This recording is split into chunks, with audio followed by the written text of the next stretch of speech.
This happened over 10 years ago when I was in high school. Like many students, I didn't have much money besides what I earned from my part-time job.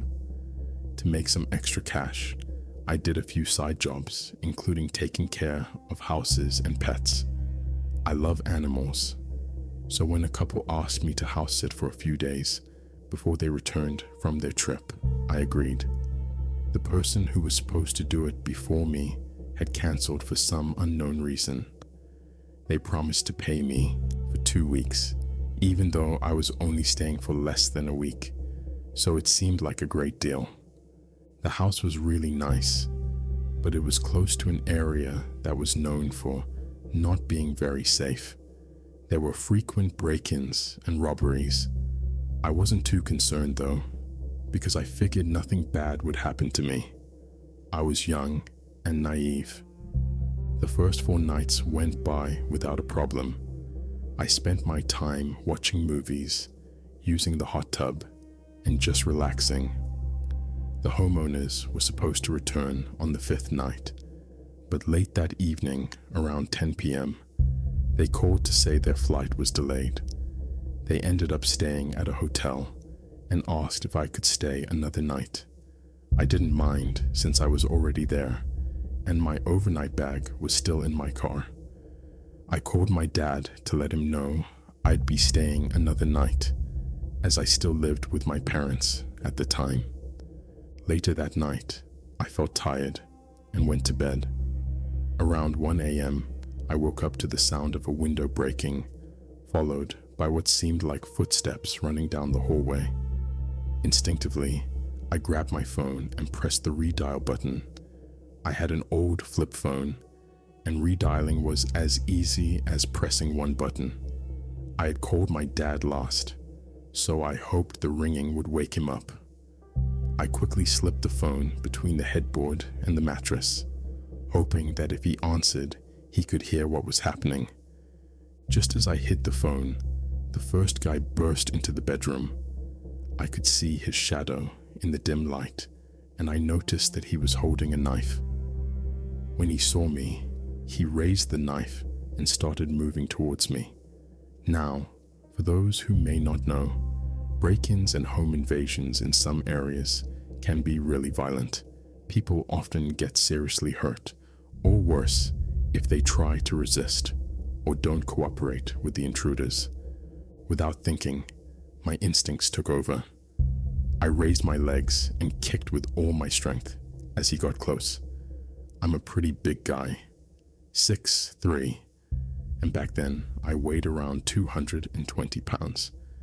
I stayed fit and strong by going to the gym regularly, so when I kicked him, he flew back and hit the wall hard.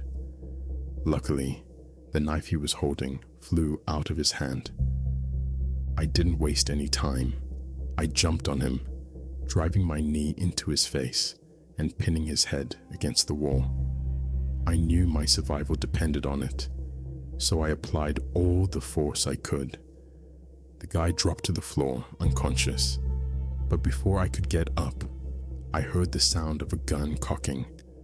I froze. My mind raced, and I thought that if he shot me, I didn't want to be left disabled or dependent on others. The second guy was standing there, pointing a pistol at me, and although it was probably only a few seconds, it felt like an eternity. He told me, in broken English, to lie face down on the bed. At that point, I figured that if he wanted to shoot me, he would have done it already, so I followed his instructions. He threw a blanket over me, and I curled into a ball against the wall, hoping my arms and legs could shield me if they tried to hurt me. By this time, I had completely forgotten about my phone and that I had called my dad. Another person came into the room, and the two of them started talking in a language that sounded like Spanish. I couldn't understand what they were saying, but I recognized the language because we used to visit Spain for vacations. One of them tried to help the guy I had knocked out, while the other began stuffing things into a bag. Then I heard tires screeching outside, and a car pulled up fast. The car stopped right in front of the house, and someone started yelling. It was my dad. The three men panicked and ran out the back door, trying to hop the fence, but my dad started firing his gun at them. I'm sure he aimed to scare them rather than hit them because he's a good shot. Once the men were gone, my dad called the police. It took them over an hour to arrive, claiming they didn't have a vehicle available. By then, I had calmed down and started looking for the family's dog, but I couldn't find her. I took a flashlight and searched the yard, eventually finding her lying in the corner. My heart sank. She had passed away. Later, we found out she had been poisoned, which is a common tactic used by burglars in that area to silence guard dogs. I was heartbroken, but the police seemed indifferent and took our statements without much interest. 7 or 8 months later, a detective called me to say they had caught the men and asked if I could identify them in a lineup. I told her that I hadn't seen their faces clearly since the room was dark and I had been hiding under the blanket. She reassured me that they had caught them using fingerprints and other evidence. When I went to the police station, it wasn't like in the movies. There was no one-way glass. They just brought the 3 men into the room and had them stand against a wall. The leader of the group glared at me with a look of pure hatred, one I will never forget. His name was Hector Moreno. Afterward, the detective showed me his criminal record. He had 4 counts of murder, multiple counts of attempted murder, assaults, and over 100 cases of burglary and robbery. I was stunned. The detective told me that if I hadn't acted quickly that night, things could have been much worse for me. 3 days later, I got another call from the detective. Hector had escaped from custody. She warned me to be cautious, but I wasn't too worried since the break-in hadn't happened at my house, and I had a different car. Plus, I had gotten my firearm license and carried a pistol with me everywhere. I didn't hear anything for about 2 years until I ran into the detective at a grocery store. She told me that Hector had been killed during a home invasion. The homeowner shot him twice, once in the stomach and once in the neck. He bled out on the floor before help could arrive.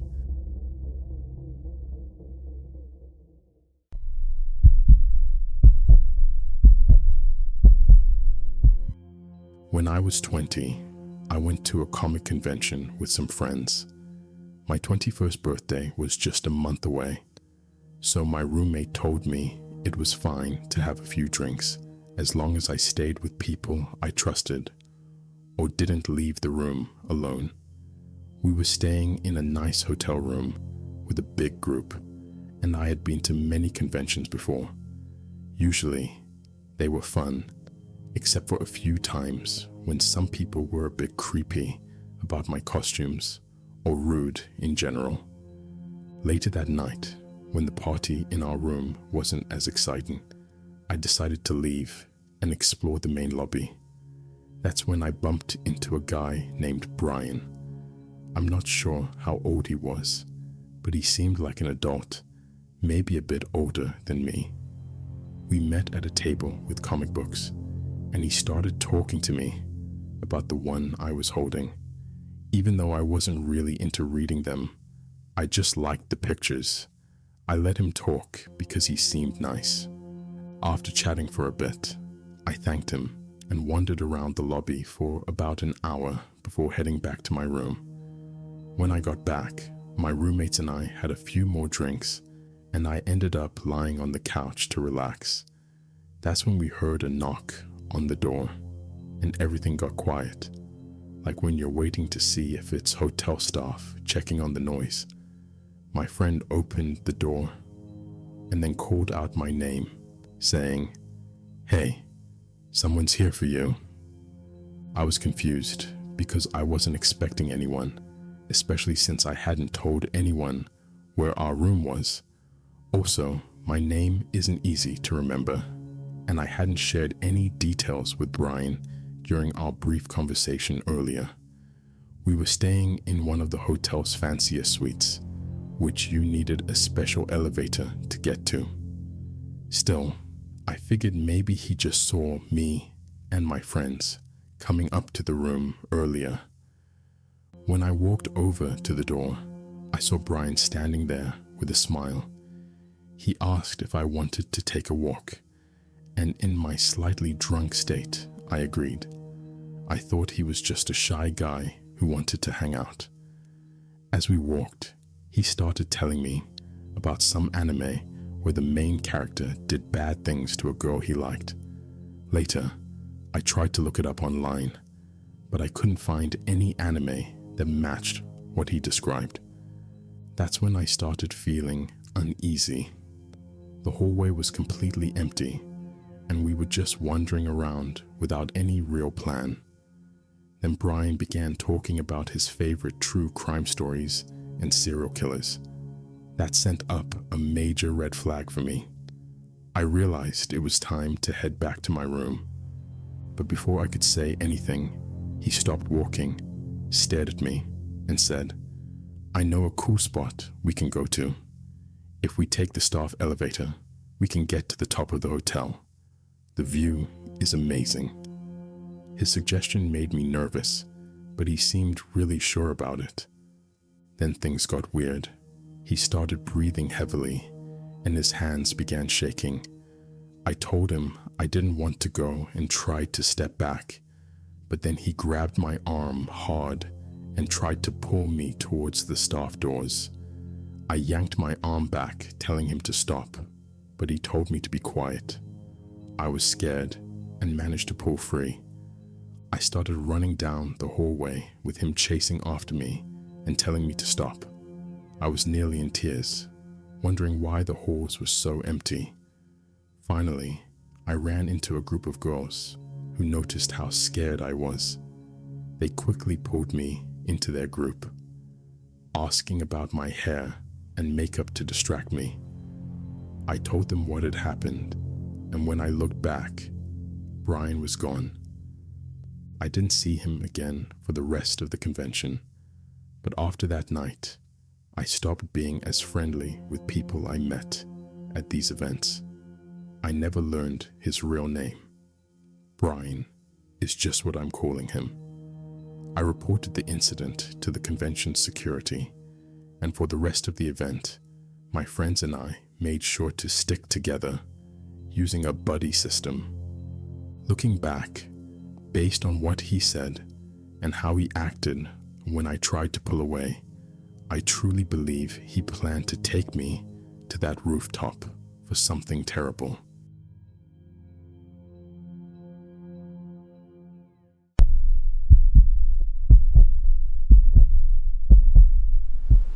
This happened about 4 years ago. I'm 21 now and don't live in that neighborhood anymore. But yesterday, when I visited my parents, I saw an old neighbor, and it brought back memories of what happened. Let me give you some background. I used to live in a rough part of town, and while people from outside thought it was a bad area, for us, it wasn't that bad. Everyone knew each other, and we were friendly, even with the folks who had been in trouble before. We had quite a few people dealing with mental health issues in the neighborhood, and one of them was a guy we called Joey. His real name meant happy, and my mom and I used to joke with him, saying, "Joey, are you happy today?" Because he often had a smile on his face, unless someone upset him, which happened a few times a year. I lived there for about 19 years, so I got to know him pretty well. Joey lived with his two brothers. One sold fruits, and the other drove a taxi. Joey didn't have a job due to his mental illness. I think it might have been some form of schizophrenia, but I'm not sure. He couldn't hold regular conversations about things like sports or news, and what he said usually didn't make much sense. Unfortunately, in our country, mental illness isn't taken seriously, and there are very few places for treatment.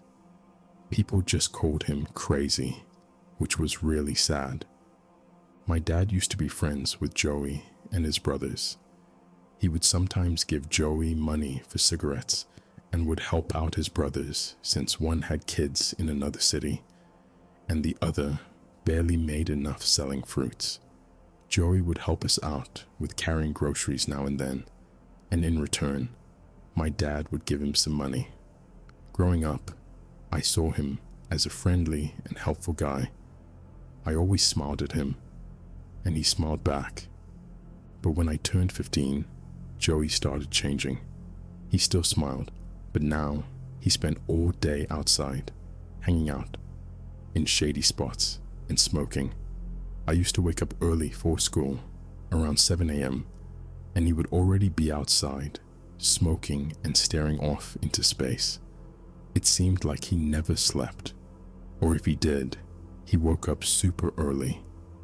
He would walk all over the neighborhood, even to places that were a long walk away. He seemed restless, but mostly stood in one place smoking all day and late into the night. As time went on, his behavior got stranger. He started watching me with a forced, unsettling smile whenever I passed him. He would follow me with his eyes, even walking backward to keep staring at me. I noticed he did this every time. Sometimes he would even press himself against a wall, as if he was hiding, but his eyes never left me. He also began losing his temper more often, yelling things that didn't make sense and stomping off angrily toward his house. Now, let me tell you about the day everything changed. I was 17 years old at the time, and I stayed home alone to study while my family went out. I'm pretty sure Joey knew I was alone because I saw him standing in his usual spot, watching as my family drove off. Around lunchtime, I decided to go out and buy some groceries to cook. When I went to the market, I saw Joey standing with his brother, who was selling fruit.